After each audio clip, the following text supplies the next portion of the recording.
Canto 16. Still in the circle of violence, Dante hears the roar of a distant waterfall.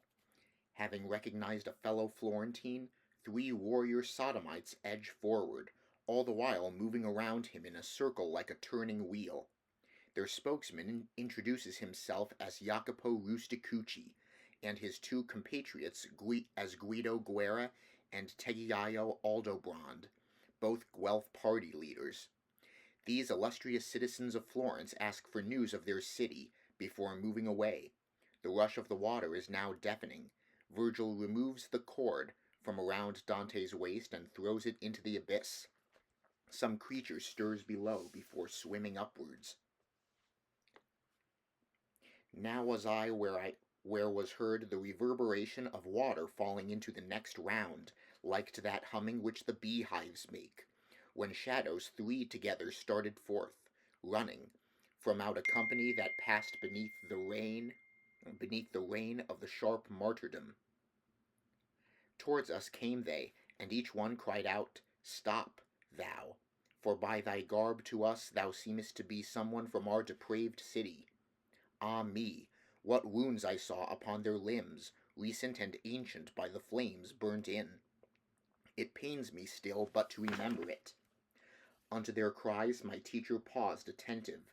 He turned his face towards me, and, "Now wait," he said.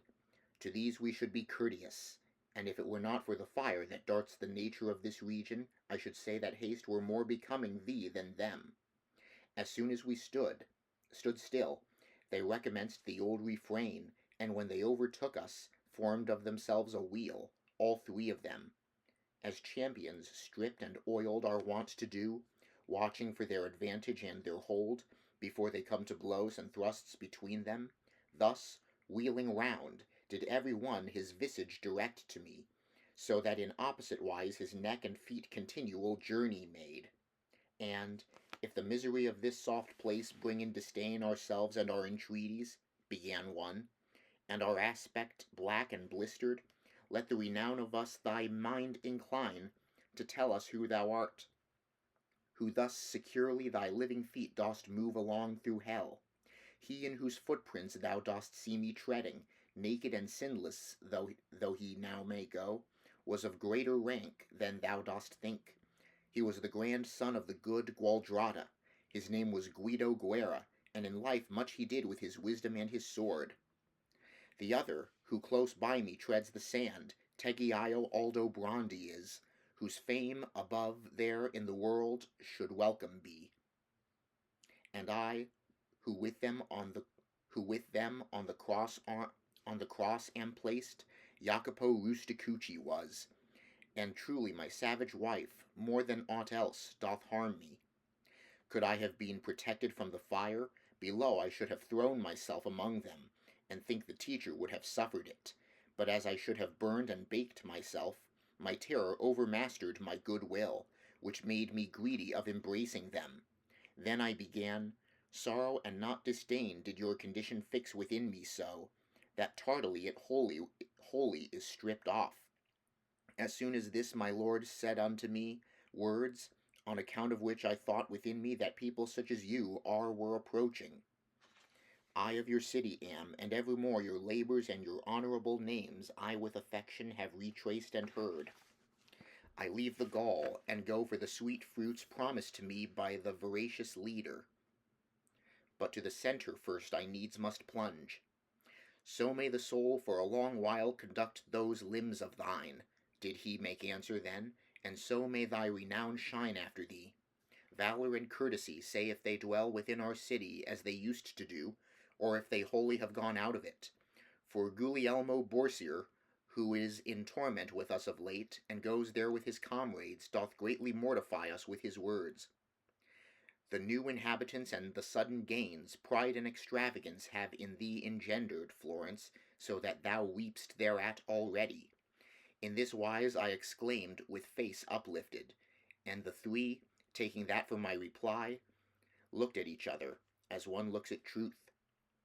"If other times so little it doth cost thee," replied they all, "to satisfy another, happy art thou, thus speaking at thy will.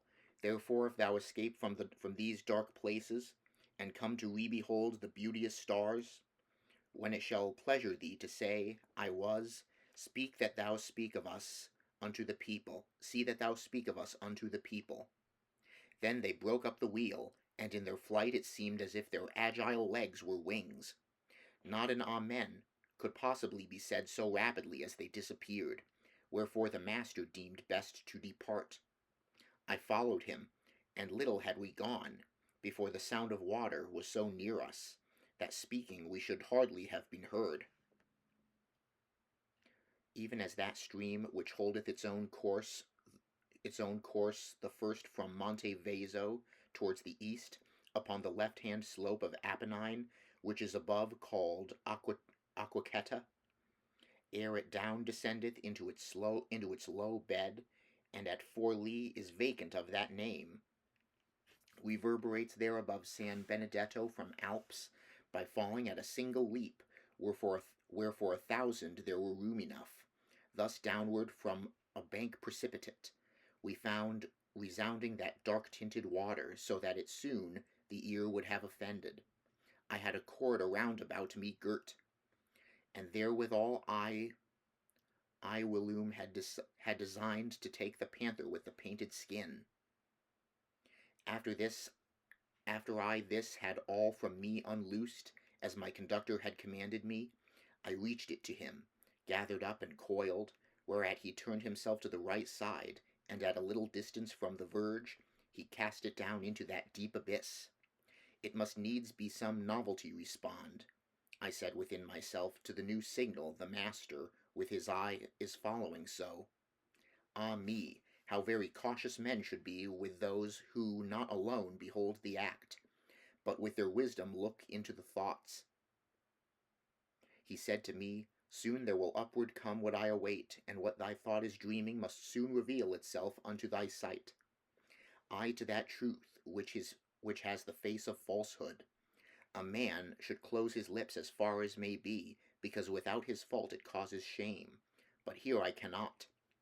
And, reader, by the notes of this my comedy to thee I swear, so may they not be void of lasting favour, athwart that dense and darksome atmosphere I saw a figure swimming upward come, marvellous unto every steadfast heart, even as he returns who goeth down, sometimes to clear an anchor, which has grappled reef, or aught else that in the sea is hidden, who upward stretches, and draws in his feet,